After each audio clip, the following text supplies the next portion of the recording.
Hello, everyone, and thank you for joining us today. Welcome to Megger's special webinar series. Today's topic is benefits of 1 Hertz power factor testing for insulation condition assessment. My name is Michael Fleischer, and I'm the digital marketing specialist for Megger. I'll be acting as the moderator for today's presentation and supporting you on any technical issues or questions for our presenters. On the right side of your screen, you will see a control panel that looks similar to this one. You can submit questions at any time during the presentation by typing in the box highlighted in red, and I will integrate them into our discussion for today. Additionally, a certificate of attendance, copy of the presentation, and link to the recording of this webinar will be sent to all attendees in 2 business days.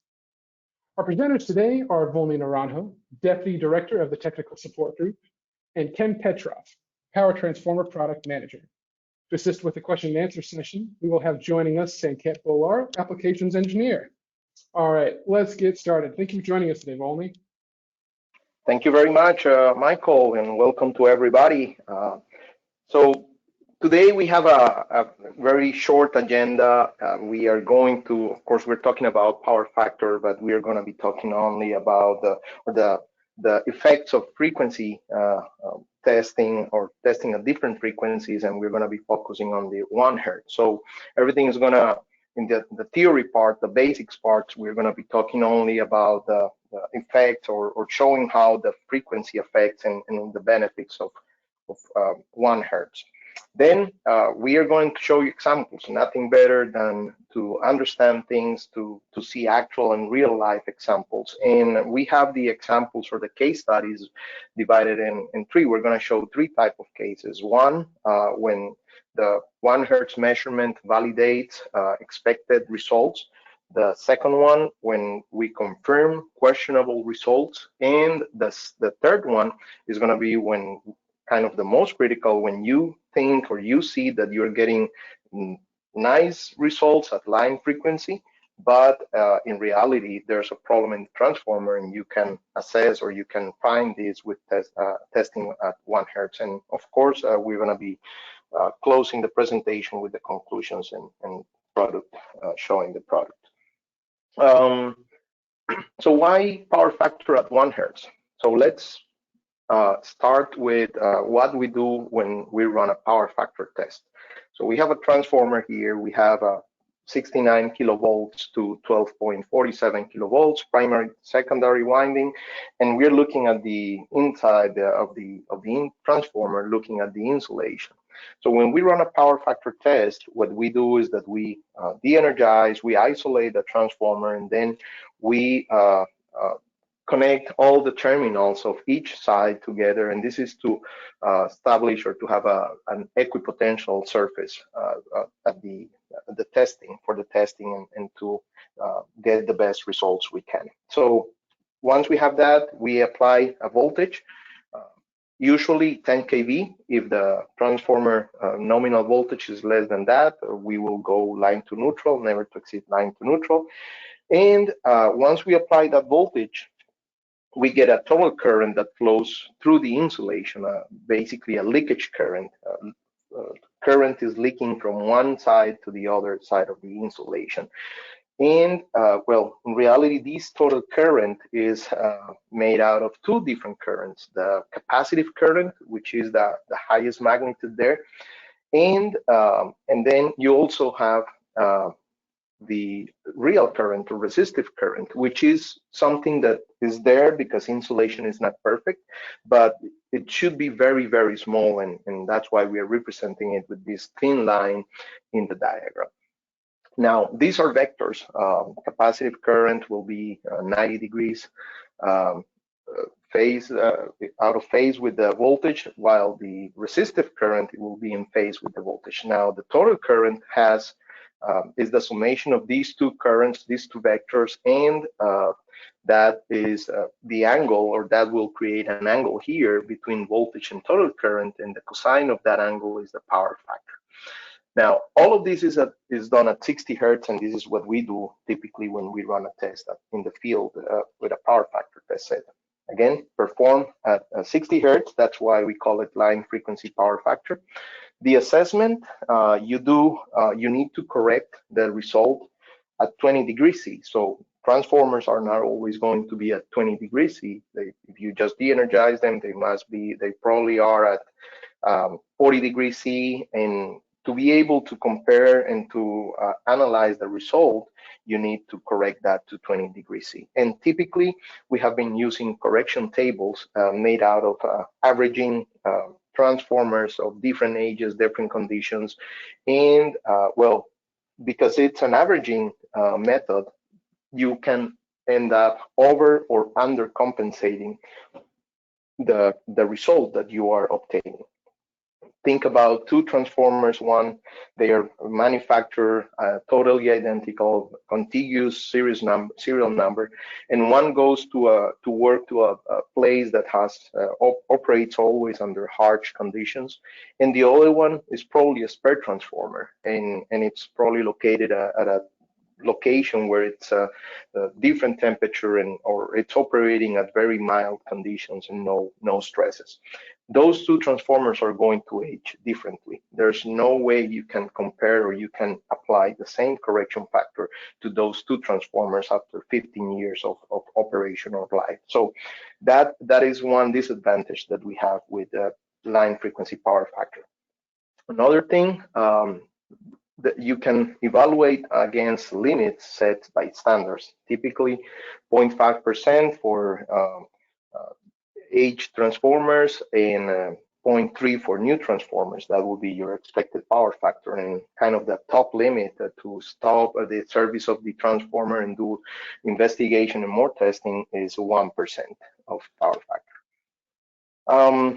If the analysis improves if you have a history about the transformer, if you have all the results from previous years, you can see how the transformer, the power factor will be increasing with time, and then you can make any decision based out of that. Now, the problem with the trending is that small increments are not conclusive. Those small increments can be due to the not correct use of the compensation factors, or because of inaccuracy during the measurement. So there are many factors that can give you small changes, and you don't know really if it is deteriorating or not.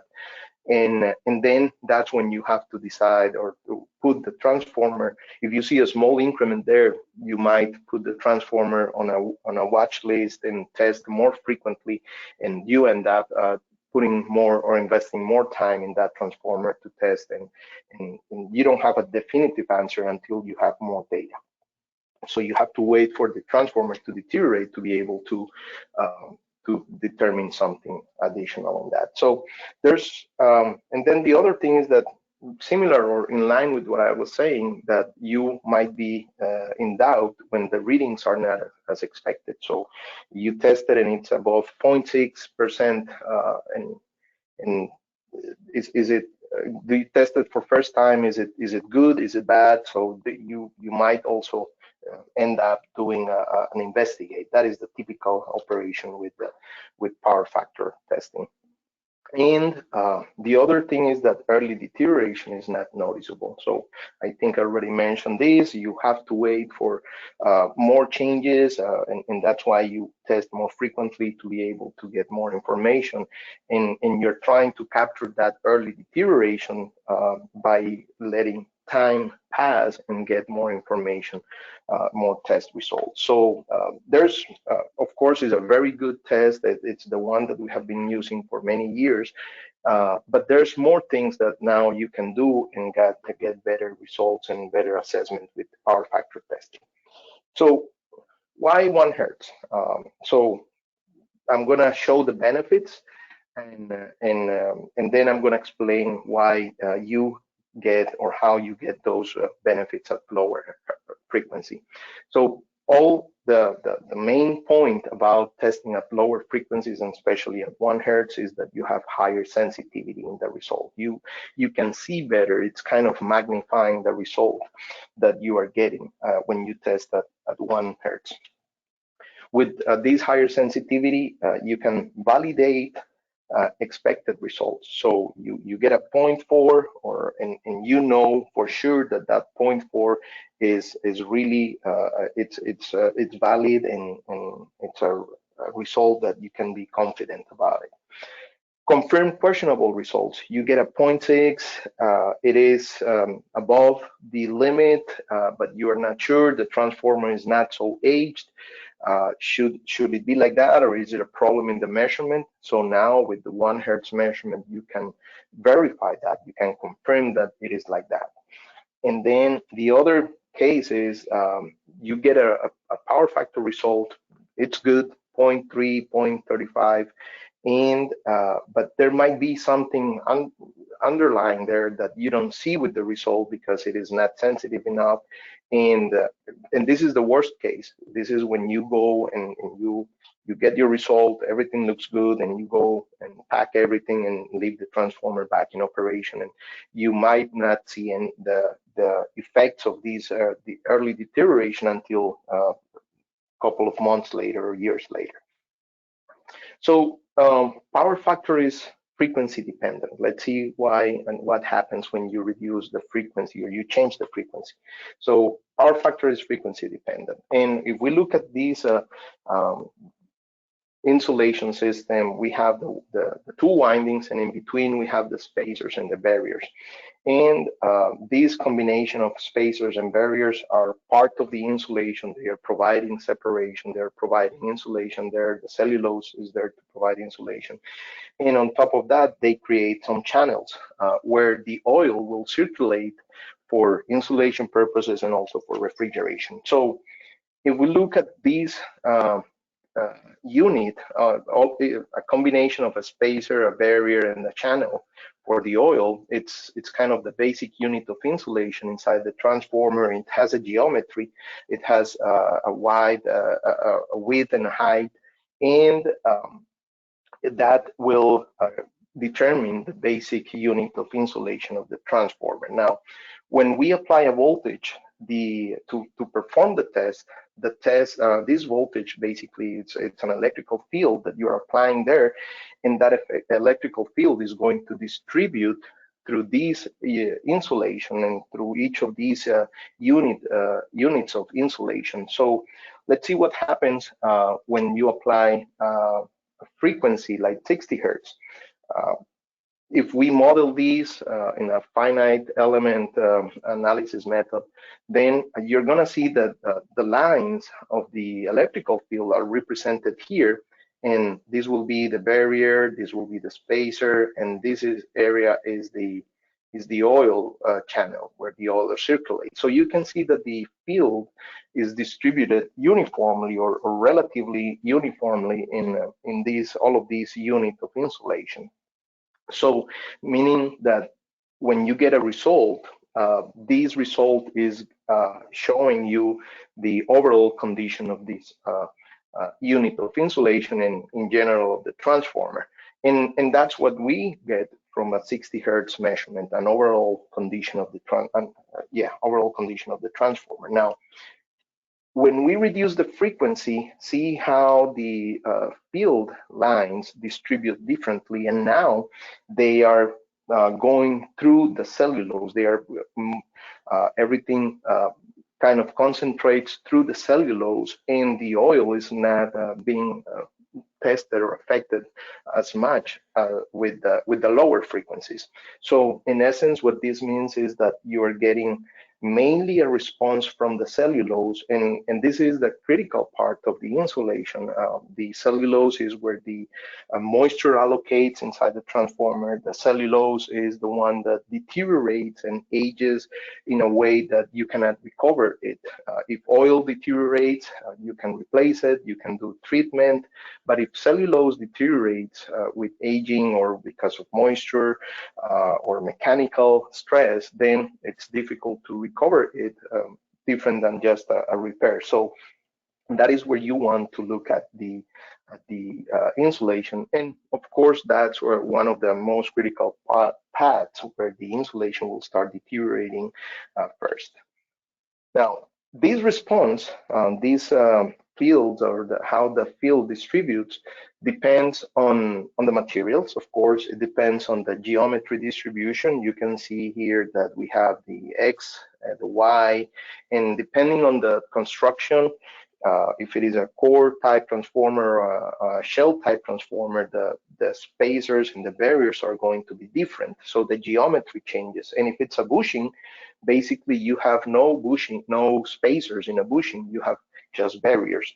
So the geometry changes and the way the insulation will respond to frequency will be different. Now, depending on or after doing all the modeling and testing with real conditions, it's clearly that we can test all of these electrical equipment, the transformers and bushings or instrument transformers in a range from frequency that we can get very good information to understand what's going on with the insulation. So this is a typical response in a range of frequencies for a transformer, and from these there are several things that we can do. We can, of course, we always do the line frequency, and this line frequency is the required test. Let's say is the standard test, and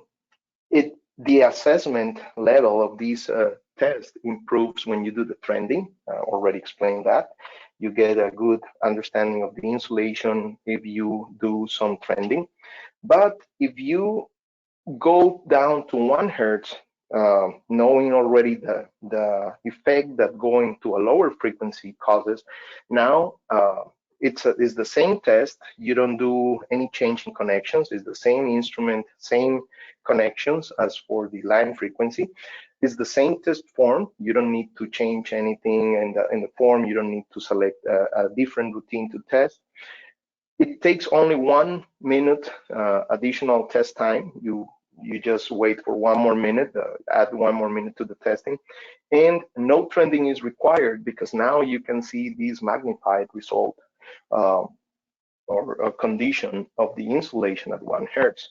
And on top of that, because you're running the test also at 60 hertz and you still run it at 60 hertz and you get a different frequency measurement there, now you can do what it's called ITC, individual temperature correction. And I have a slide on this to explain this. So you can now accurately correct the temperature of the result to the temperature, to the reference temperature.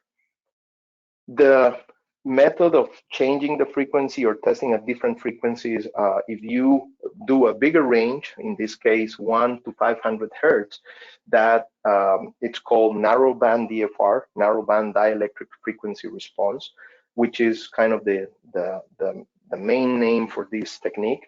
And this gives you additional information, and you can do a much better assessment with this technique. Now, we have other webinars that talk about narrowband DFR. We're not focusing on that today here. So, but it's just there as another tool. It's improves the assessment method. And then once you have, you get your flags or your confirmation of certain condition of the insulation with this improved 1 hertz measurement, then you can also use a DFR, the full DFR from 1 millihertz to 1 kilohertz to get a conclusive assessment about the solid and liquid insulation condition. And basically the DFR, what it does is that it will calculate for you the moisture content and the oil conductivity. So it tells you right away from one single test there if the transformer is wet or is just the oil that has a problem. So that is the definitive test. Now, in the middle, we have the 1 hertz measurement that tells you a lot of information and gives you more from the test. Individual temperature correction. So there's a whole theory about this, and we just have one slide here about this. And the message with the individual temperature correction is that a power factor that happens at a given temperature and frequency occurs at a different temperature and different frequency. So just this is the same asset, this is the same transformer, let's say, tested at different temperatures, and each temperature is tested at all the frequency range that I've been talking about. So here you can see that there is a result for this 20 degrees C test, and you have a power factor, and that same power factor is repeating at another temperature. This is for 40 degrees C, and at a different frequency. So you can see that basically the result is shifting to the right as the temperature increases. So the same power factor is happening at a higher frequency when you test at a higher temperature. So now that relationship, or that shifting from one temperature to another temperature, can be calculated with an equation that is called the Arrhenius equation. I'm showing it here, not to explain it, just to have it as a reference. But the bottom line is that if you have reference points of temperature and frequency, you can calculate the correction temperature accurately for the asset that you are testing. So this 1 Hertz measurement allows you to calculate the individual temperature correction, and Ken is going to be showing results about that. Before we go into Ken's section, this is what the typical kind of more typical results. Here I'm showing transformers in good condition, and here we are showing a narrowband DFR. I'm showing only from 500 Hertz down to 1 Hertz. You can see the dotted lines in black. You have the 60 Hertz measurement, the line frequency measurement. Red dotted line, you have, or you can see the limit, the standard limit, 0.5%. And you have here 3 different transformers. You have a 1.12 MVA transformer manufactured in 2000 year, and tested last test, or this test that I'm showing here, is from 2018. The other transformer is a 12 MVA from 1988, and the test that is shown here is from 2016. And there's another transformer, a single phase 448 MVA transformer, manufactured in 2017 and tested in 2018. So basically a brand new transformer. The main highlight here on the topic that we are discussing today is to look at the 1 Hertz measurement. So basically we want to focus in this area. And the bottom line is that pretty much these 1 Hertz result should be as low or very similar as the 60 Hertz measurement. So you can see that for these transformers that are in very good condition, despite some of them, one of them is relatively old, the power factor result at 1 Hertz is still very low, and even below the limit that we are expecting. So that is the behavior in new transformers. In transformers with insulation problems or with aging there, we see this is what happens now. So we see here a 0.5 MVA transformer from 1972 and tested in 2018, an 18 MVA transformer manufactured in 2000 and tested in 2018, and a 10 kVA small transformer, distribution transformer, tested, manufactured in 2000 and tested in 2018. And you can see how, first of all, one thing to notice here is that power factor is in the two of them is lower than the 5.5%. So if you go and test this transformer, you can say it's still good. However, the 1 Hertz measurement is showing way above the 1%. It's almost showing 10% of power factor. So this is the magnification or the higher sensitivity that I was talking about that you can see. So in general terms, the limit that you are expecting is that for 1 hertz, the power factor limit for service age transformers is 2%. And this is kind of a good guide to when you are looking at the 1 hertz measurement. And to kind of give another example or analogy of what the 1 hertz measurement does for you is that if you remember insulation testing, in the old times when you would test with an instrument that had a low range, let's say that instrument will test up to only 1 gigahertz, 1 gigaohm. So if you tested something and the result was above the 1 gigaohm result, the instrument will show infinite or higher than 1 gigaohm, but you don't know if it is 20 gigaohms or you don't know if it's a 1.5 gigaohms. And in the case it is 20 gigaohms and you test in 5 years, you might get 1 gigaohm now or still higher than 1 gigaohm, but you don't notice any deterioration, and you will only see that probably in the next test, like 5 years later, that it has deteriorated further and now it's showing in the range. So that's basically what happens with power factor.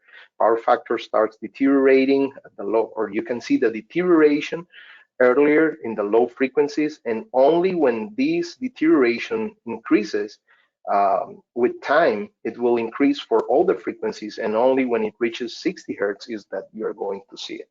So that's the final effect or the benefit of testing at 1 hertz.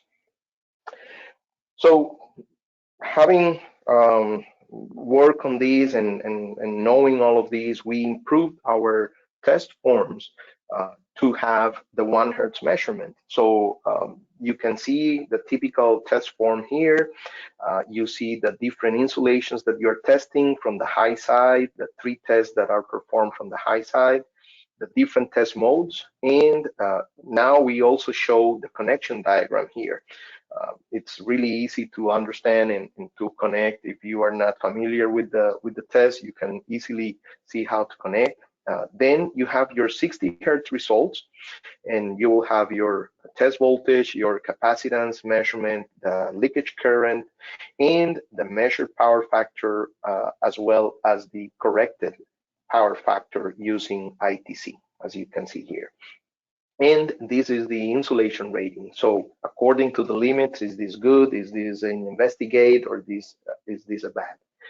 And with that additional minute, now the table also shows 1 hertz measurements. So measured and of course corrected results. Remember that everything has to be corrected to 20 degrees C to be able to compare results and to analyze them.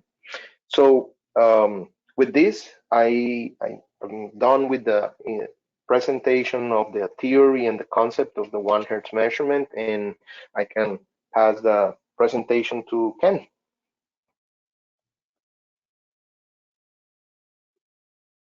All right, thank you, Volney. I'm going to start my screen here. I hope everybody can hear me well. Volney, can you confirm? Yes, Ken, I can see your screen and I can hear very well.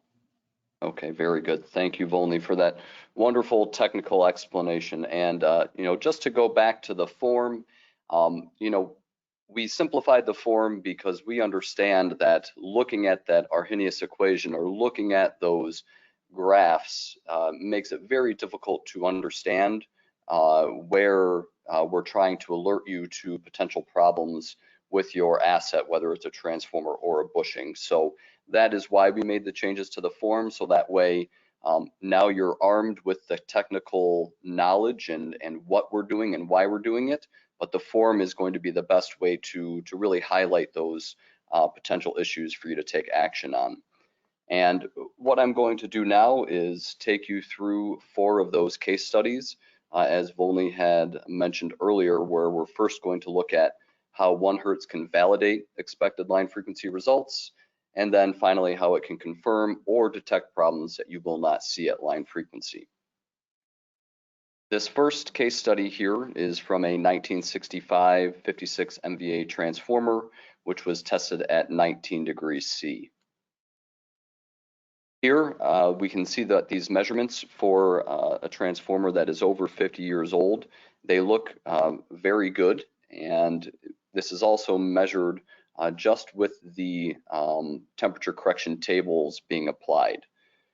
The 1 hertz is very, very close to what we measured at 60 hertz, and as Volney mentioned, you expect the measurements to be quite similar for an asset. If the 1 hertz starts to trend upwards, then that is when we are starting to think that problems could be developing. If we look at the individual temperature correction, we can see that our values did not change much, but that gives us the better sense that we are correcting this power factor measurement according to this unique insulation aging for this asset and not using it from an average table. But rather than just saying, hey, this transformer looks good, all the ratings are acceptable, we can take it one step further and look at just the high to low, but with the full spectrum DFR to get us that conclusive solid and liquid insulation assessment. And when we look at this particular transformer, we see that the moisture and the oil conductivity are within the good ranges. And again, for a transformer that is over 50 years old, we think that this specimen is in pretty much ideal conditions, having been in service for so long. So the conclusion from this case study is just what we were saying, is that the 1 hertz can validate your expected line frequency measurements. Now, if we were to stop this webinar right here, you'd probably say, yeah, thanks for nothing, because you really haven't shown me what more I can do with that 1 hertz. So that is why we are going to look at this same exact transformer, but we are instead going to look at the high voltage bushings. And with this case study, we're going to confirm some questionable line frequency results. You'll notice that the transformer was tested at 19 degrees C, and these bushings were tested at 10 degrees C. The way that we determine the individual temperature correction for bushings takes into account the ambient and the oil temp, so that's why the temperature is a little bit different. But here we see this transformer measured at line frequency and just using the temperature correction table. The high side bushing line frequency power factor are within the acceptable limits for an aged bushing. And one thing that we note on the screen here is that we show the difference from nameplate for power factor at 20 degrees C, and we see a difference of 0.06%. And according to the standards, if the bushing percent power factor increases by 20%, that is when you start labeling a bushing as aged. However, if we take a look at the 1 hertz results, we can see that there is a clear departure in measured values compared to its sister bushings, which confirms this elevated line frequency measurement. But if we do take that one step further, we can look at the ITC corrected values, and we can see that now that H2 bushing, instead of being 0.06 different from nameplate, is 0.16, so an even larger deviation from nameplate. And then finally, with the 1 hertz ITC, we see an extreme difference where at measured, we were seeing a 7 times increase from the sister bushings, but with ITC correction, we are seeing a 15 times difference. So it's a further confirmation of those questionable line frequency measurements. But just like using the full spectrum DFR on the CHL measurement, you can also use the full spectrum DFR for these 2 bushings. And if we look for that definitive answer, what we will find is that the H1 bushing was showing an acceptable amount of moisture, while the H2 bushing is starting to approach that wet state and would be labeled as moderately wet. So the conclusions that we can draw from the 1 Hertz, we already saw where you can confirm good measurements. Here is another example of confirming good measurements with that H1 bushing. But for the H2, we are confirming those questionable line frequency results, where otherwise you may not be able to draw that conclusion just by using temperature correction tables. And further, this 1 Hertz is showing that you can clearly see early and advanced degradation of insulation. Again, you need the DFR to draw definitive conclusions on whether it's problems in the solid insulation or the liquid insulation, but the 1 Hertz can tell you, instead of looking at all 3 bushings, you only need to look at that H2 bushing. So the impact on this transformer is now that it will have an improved lifespan. The customer who is testing this transformer can either choose to replace that bushing at this moment, or improve their maintenance plan to come back and retest, or maybe they have extra time to order a bushing for this transformer because they didn't have it in service. If they were only looking at line frequency and they were only using temperature correction tables, they may not have been able to improve their maintenance plan. The one other point that I wanted to note here was that even though we show the ITC corrected values, it's not necessarily required. We saw that the 1 Hertz was 7 times greater than the sister bushings before we applied the ITC. So even without correction factors, the 1 Hertz will start to alert you to issues. And with bushings, it's really easy because you're just looking at the sister assets.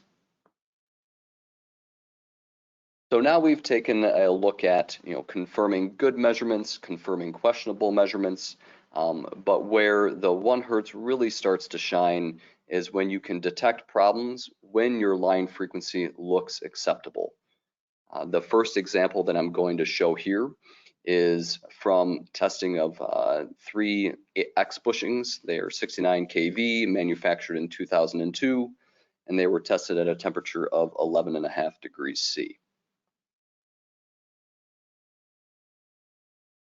So starting once again, looking at the line frequency measurement corrected with the temperature correction tables, very small deviations from nameplate, and having no other information, I believe the majority of people would conclude that these bushings are acceptable and there are no issues.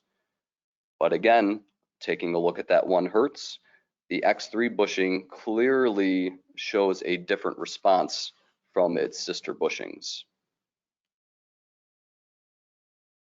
Now, of course, going to ITC, we see that this X3 bushing, when we correct for the individual and unique aging of that asset, all of a sudden the line frequency is jumping out and is showing a 0.14 power factor increase from nameplate. And once again, that 1 Hertz power factor is looking like an even more extreme deviation. So the conclusions from this is that your serviced aged insulation can appear within limits when you're testing at line frequency only. It's exacerbated when you are only using temperature correction tables.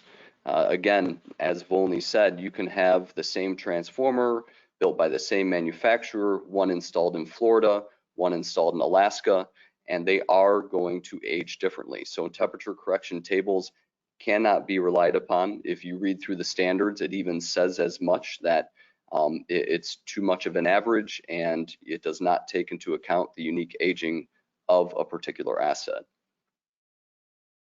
Using that same test connection and 1 additional minute of test time, you can analyze the 1 Hertz values and use that to detect early and advanced degradation of insulation, again, to improve your maintenance strategy. It's another tool in your tool belt that you can use to determine what are your next logical steps to take. One of those logical steps is, of course, to perform the full spectrum DFR to get that conclusive insulation analysis. It wasn't done for this particular asset, but from the previous 2 examples, you saw that something that is showing as investigate at 1 hertz, you can use the IDAX or the DFR to really figure out what is going on with that particular asset. And the last case study that I have here is we are looking at a 2019 16 MVA 138 kV transformer, this time tested in a little bit warmer temperature at 25 degrees C.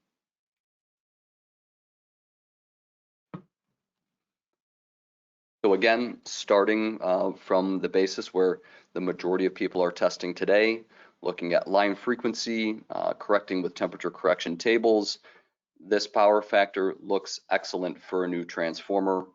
However, the 1 hertz is looking a little bit higher. Going to the individual temperature correction, we can see that the temperature correction is very similar to the temperature correction tables. And it even improves the 1 hertz value a little bit. But for the high to low, we're seeing that we have rated this transformer as aged. And this is a 2019 transformer. It has never been in service. So why is it measuring so high for this one particular measurement? Again, with the delta, it's not going to tell you, hey, you have problems with your oil or solid insulation, but it's telling you this is where you should look if you were going to do more testing. And the more testing that you can do is, of course, that DFR, as we've been saying over and over again. And looking at the moisture here and the oil conductivity, they are both high and not in the as new range as would be expected for this new transformer, especially for something that's never been in service.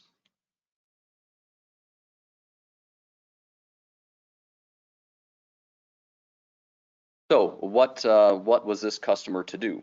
Well, for this particular class of transformer, the customer had no moisture limit. So without any additional information, this transformer would have been put into service.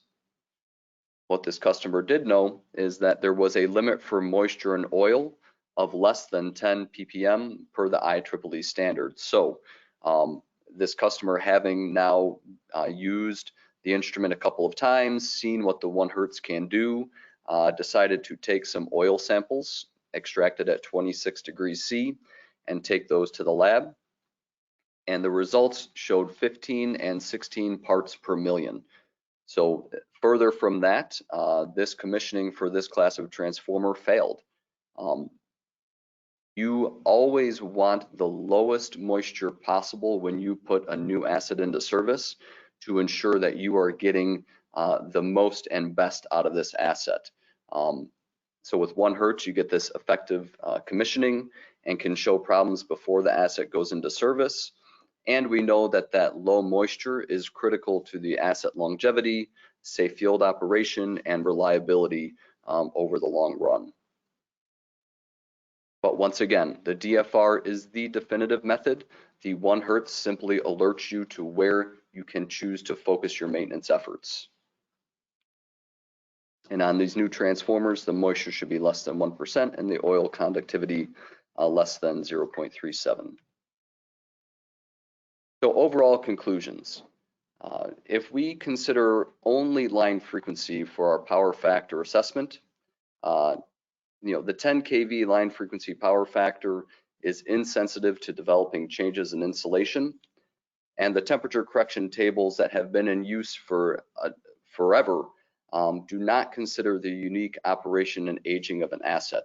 So really, you're going to get that over or under compensation, as Volney had mentioned early on in the presentation. The trending line frequency power factor at 20 degrees C, first of all, it's not always available. And why would you want to draw conclusions from inaccurate table corrections? As you said, or as Volney mentioned, small deviations don't provide any clear direction for what's happening with the asset. When the transformer was tested 5 years ago, did the person record the temperature correct? Is that why you're not seeing such a big change, or why you are seeing such a big change now?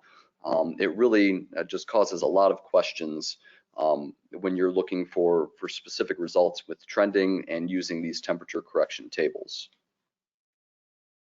Another unique way of looking at power factor assessment is comparing the line frequency power factor to a proprietary database. But unfortunately, these have high membership costs, they're not readily available, and they suffer from the same sort of inaccuracies due to temperature correction tables that were mentioned previously. So with 1 Hertz, what you are able to do is use the same connection that you're using for the line frequency power factor test, take that 1 minute of additional test time, and with PowerDB, the new software release that just came out this week, it will automatically test at 1 Hertz without any additional software configuration. It will give you that immediate asset assessment at any temperature without any trending required. So you can validate your expected measurements, confirm your questionable line frequency results, and detect early signs of insulation changes when your line frequency looks acceptable. So what we're sort of recommending with this benefits of 1 Hertz is that you can implement a 3-step insulation evaluation. We know that you're going to do your high voltage line frequency power factor at 10 kV, and you're going to correct to 20 degrees C. We're not telling you not to do that. You would not talk to us if we told you not to do that. But what we are saying is that you can supplement with 1 Hertz, which is performed at 250 volts, also corrected to 20 degrees C, to then finally determine, where should I get my definitive analysis with the DFR, which is from the 1 millihertz to 1000 hertz. And you can do that 3-step analysis, first starting with the Megger Delta 4000. This is our 12 kV insulation test system. We have the full narrowband DFR diagnostic capability. Obviously, this webinar is focused a lot on the 1 Hertz because we know that that is where you can start to see developing problems. And for those inquiring individuals, you can expand that to 500 Hertz to look for additional assessment opportunities. And we do have a webinar by Diego Robolino coming up in September of this year where you can get understand better the other diagnostic capabilities of the Delta 4000 using that narrowband DFR range. It's of course very accurate under high noise conditions, whether you're testing in a factory or you're testing in a transmission substation. The Delta 4000 will give you those reliable results that you need in order to make the 1 Hertz insulation assessment. And of course, it comes with that individual temperature correction, and it is built into a 2-piece rugged design that's easy to transport around. And something that we are just releasing this week is the ability to test the CVT ratio to an accuracy of plus or minus 0.1%. Alternatively, we do have the Trax plus TDX. It has the same functionality as the Delta 4000, but you also can do winding resistance, demag, turns ratio, leakage reactance, excitation current. You can test your instrument transformers. You can do circuit breaker timing, contact resistance. This is the definitive all-in-one solution. And also you can get this 1 Hertz diagnostic capability there as well. And with that, that brings me to the end, and I believe we are now ready for your questions. Excellent. Thank you, Ken. So at this time, the presentation portion of our webinar has officially concluded. We'll now take some time to answer as many of your questions as possible. If you have any questions, please submit them now into the Q&A box on the GoToWebinar control panel. For those of you that are leaving, when you close the webinar window, a survey should pop up on your screen. We would greatly appreciate it if you could take a couple of minutes to provide your feedback so we can continue to improve upon our future webinars. On that survey, there is a field where you can also request a quote or a demo on any Megger products. A copy of this presentation, certificate of attendance, and a link to the video recording of this webinar will be emailed to everyone in about 2 business days. You can also view video recordings of previous webinars, as well as register for upcoming webinars on our website at us.megger.com/webinars, and register for our next webinar on May 21st, titled Practical Aspects of PD Testing for Cable Condition Assessment. All right, Well, let's jump into your questions. Our first one I have is going to be directed to Sanket. Sanket, nameplate values are recorded with the bushing in a test stand. Once installed, doesn't the transformer influence bushing values? Yes, first of all, Wes, how are you doing? Uh, Good to see that you're attending the webinars.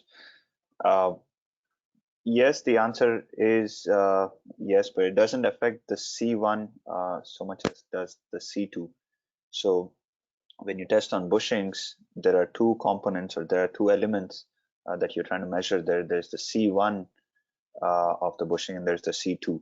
C1 is the capacitance, the overall capacitance of the insulation that exists between the conductor and the test tap on a condenser bushing, whereas C2 is the capacitance of the insulation between that test tap and ground.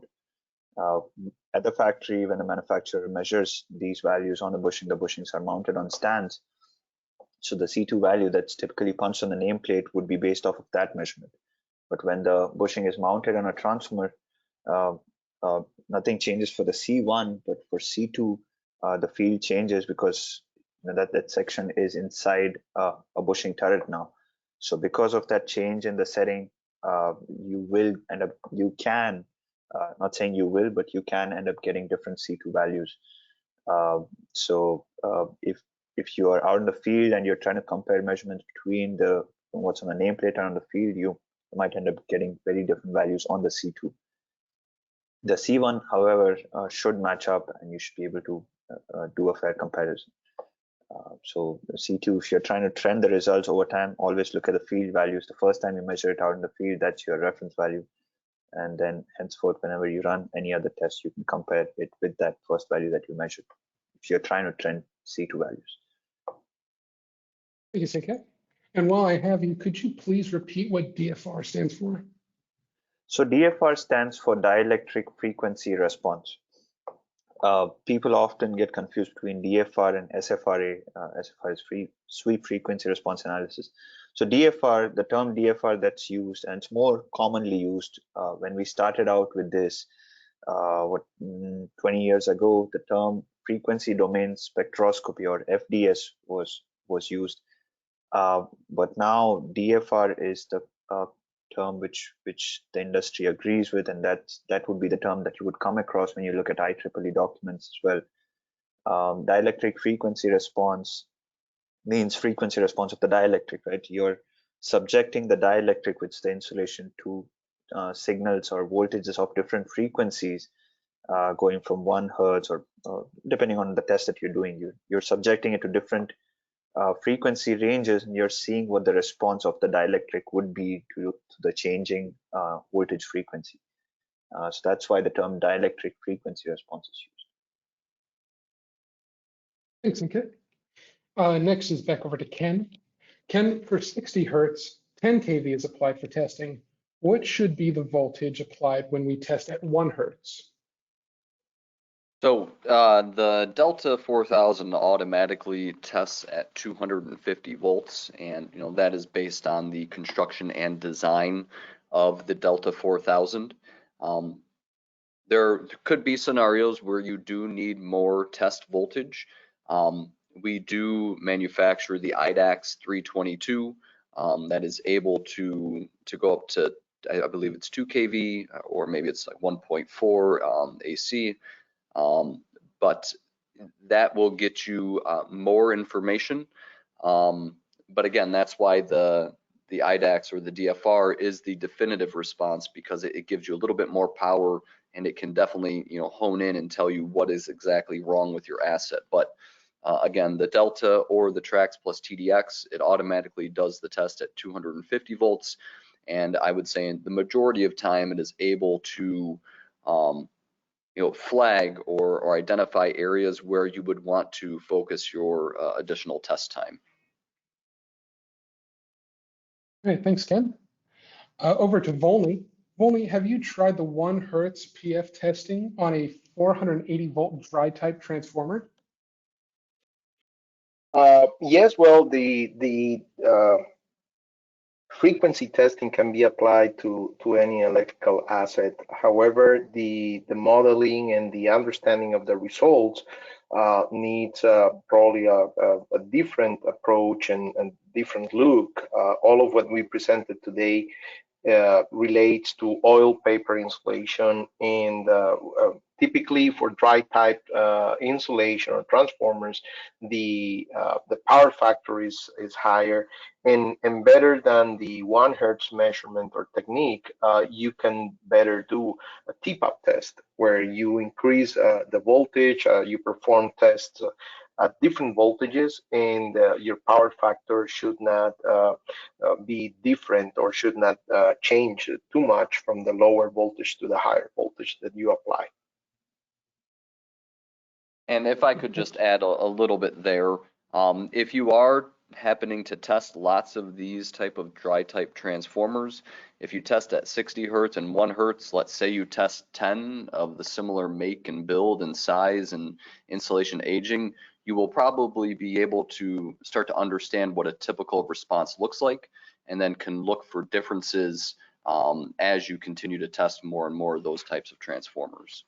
Always comparing to sister assets is going to be your best way to see sort of what your typical response should be. All right, good deal. Our next question is going to go over to Sanket. Sanket, where did the results of moisture content come from in the presentation? So Ken and Volney talked about the different types of tests, right? We start off with the power factor, then we move on to narrowband DFR, and there's the DFR. So dielectric frequency response refers to the technique of measuring power factor at different frequencies. It's the range which determines whether it's narrowband or the full spectrum. So in the full spectrum, when you do this test with the IDAX instrument that we provide, what you can do is, by using modeling techniques, complex modeling techniques, it's possible for us to estimate the moisture content in the paper insulation through DFR. So basically, I'm going to keep things really simple here. What happens is, you run the DFR measurement on the insulation, and that DFR measurement that you get on that transformer is compared with a database that exists in the software. This database is compiled based on laboratory measurements, based on mathematical calculations, based on a certain model called XY model. So a lot of research and work has gone into this, and based on that, through modeling techniques, the instrument is capable of providing you with these estimations of the moisture content. So without extracting any oil samples or doing anything physically, by doing this test, you are able to determine or able to estimate what the moisture content is inside the paper insulation. And that is pretty definitive, and gives you a concrete answer. So based on your readings, you can determine what you want to do with your transformer next. If your transformer is a pretty big one, it's a critical asset, you don't want to spend money on a new transformer, you want to extend the life of the transformer, then you can decide whether you want to subject the transformer to a dry out or filter the oil based on which is higher. If your moisture content is higher, then you put the transformer through a dry out, extract moisture from the paper insulation. If the oil conductivity is high, then you can filter out the oil. So adopt that approach. So the full spectrum DFR kind of gives you a definitive answer in that way, apart from just the power factor values. So these values that you see on the slide are from the IDAX instrument, which does the full spectrum DFR. All right, thanks, Sanket. Volney, does this 1 hertz measurement apply also for instrument transformers? Sorry, I was muted. Yes, so actually, as one of the new improvements for the forms, we have also a form for CVT testing. And in that form, we are doing or running the 60 hertz measurement, and then we also run the 1 hertz measurement. This allows us to perform a very clear analysis or a comprehensive test of instrument transformers. And for current transformers immersed in oil that we can also run the test in those ones, and you can see the same effect. It's pretty much. I was talking about the geometry. The geometry of the current transformers is similar to the one inside the bushings. You mainly have barriers there, so the effects of the frequency will change, will magnify the results, and you will be able to see a similar effect as what we are discussing here with the transformers and bushings. And on top of that, to what Ken said before, if you have 3 current transformers that you can test, you can compare between them, and similar to the bushing examples that Ken showed, you can not only rely on the 1 hertz measurement for each one individually, but also the comparison to the other phases or the other elements you have there. And with respect to instrument transformers and CVTs, the webinar that will be done in September will cover some of those.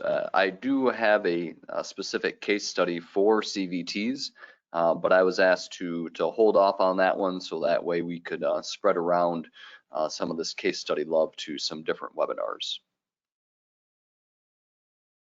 Excellent. Our next question, Ken, while you're here, is for you. I have a Delta 4000 with computer integrated. How can I install the new form? Is there a page to download it, or do I have to have it done with a Megger technician? So thank you for the question. The Delta 4000, there are 2 variants of the top panel. One is an 8.4-inch display. The update is not available for that display. The other one is the 12-inch display. The update will be available for that as soon as the engineering team here has given me the go-ahead that has passed all the testing and upgrade capabilities.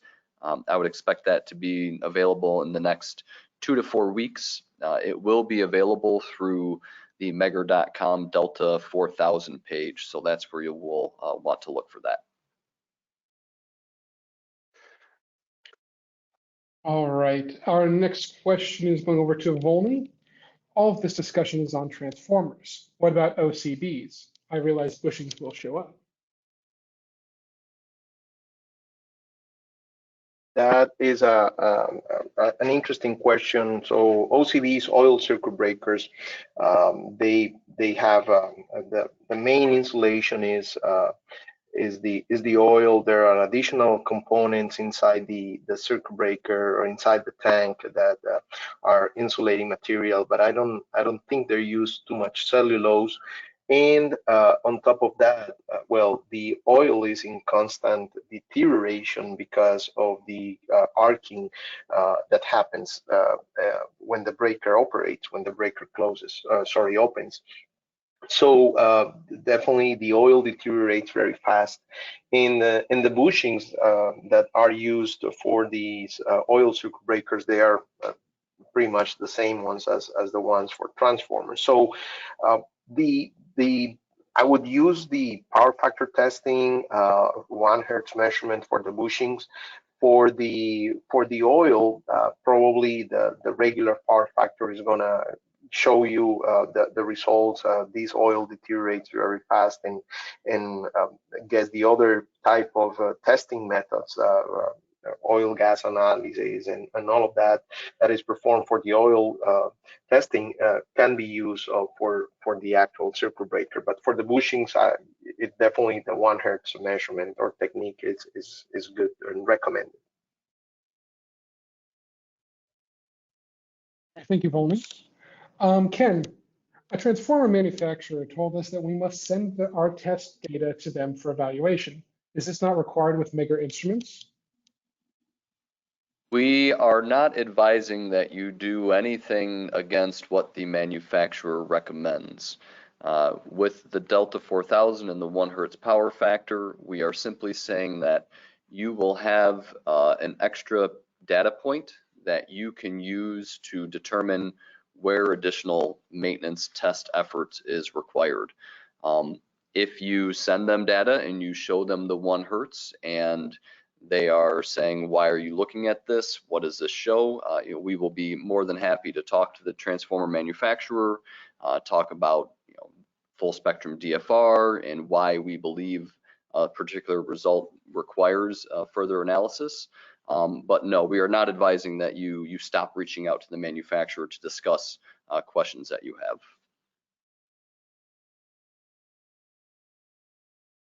All right, it looks like that's all the time we have for our Q&A session today. We apologize if we didn't get to your question live, but we will be working to follow up with you offline. As a reminder, a copy of this presentation, certificate of attendance, and a link to the video recording of this webinar will be emailed to everyone in about 2 business days. I'd like to thank you all for attending. If you could, please remember to answer our survey. That survey will include a field for you to request a quote or a demo if you're interested. But once again, I'd like to thank you all for attending, and I hope you all have a great week.